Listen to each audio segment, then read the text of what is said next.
గుర్రములు మనకు లోబడుటకై కళ్ళెము నోటికి కళ్ళెము పెట్టి వాటి శరీరం అంతయు త్రిప్పుదుము కదా.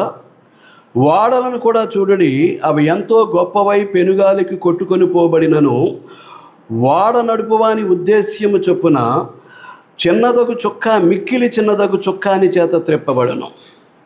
గుర్రం, వాడ. గుర్రానికి కళ్ళెం, వాడకు చుక్కాని. అలాగుననే నాలుక చిన్న అవయవమైనను బహుగా అదిరిపడను. కళ్ళెం గుర్రాన్ని తిప్పుతుంటే, చొక్కాని వాడను తిప్పుతూ ఉంటే మన నాలుక ఏం చేస్తుంది? మనల్ని తిప్పుతుందనే జ్ఞానం మనకుందో లేదో నాకు తెలియదు. మనలో ఎంతమందికి ఉందో నాకు తెలియదు. నోటుకొచ్చిందల్లా మాట్లాడుతూ ఉంటారు.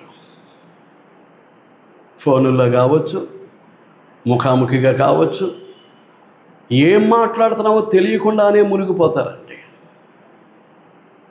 మాట్లాడకూడనటువంటివన్నీ మాట్లాడేస్తూ ఉంటారు.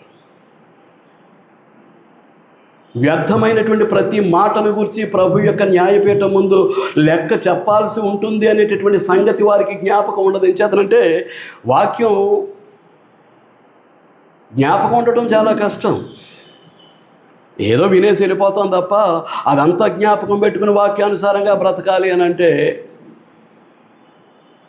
కష్టముగా భావిస్తూ ఉంటారు.